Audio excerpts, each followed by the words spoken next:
Good morning, ladies and gentlemen. Once again, I am Victor Michael Vincent Jr., and I am your reentry expert. Good morning, and good morning.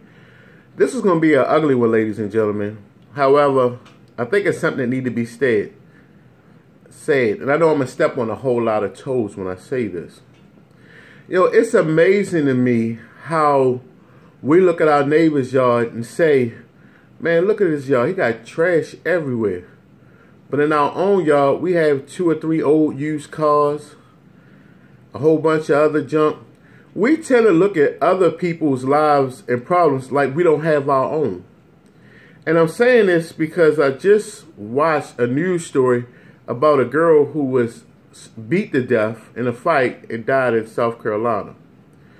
What I'm saying to you is, man, we got to get better. I'm doing a speech right now called United We Stand, Divided We Fall, with the intent to tell us how much work we need to do in our communities. And I will release my speech on social media as soon as I get through the next level of the Toastmasters contest. I don't want to get disqualified by releasing that information to the public. I don't know the exact rules and criteria for what to do with a speech yet.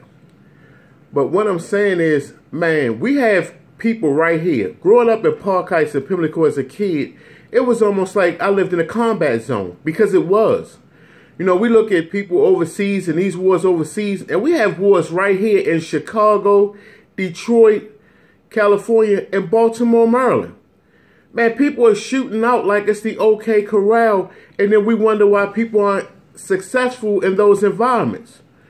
We talk about disorders for our military family and friends, but we have people right here in our communities that never left our communities that suffer from those same disorders because of the violence and the shootings that occur daily.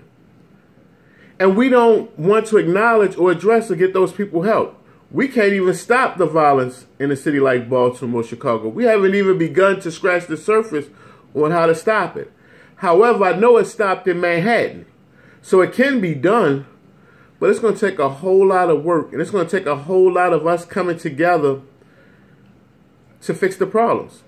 It's going to take us working together, and it's also going to take us stop looking down the noses of our neighbors and start looking at ourselves outwardly and inwardly.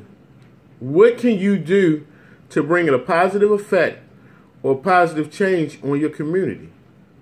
It's time to stop looking down at one another and start uplifting one another. I mean, it's getting ridiculous.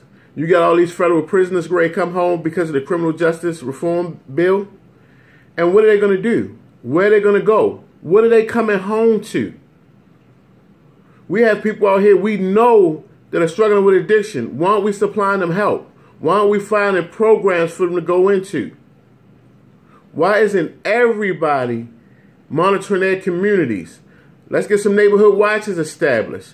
Let's create some policing community organizations that work with the police department. It's time for us to stop waiting for everybody to fix our problems and fix our own.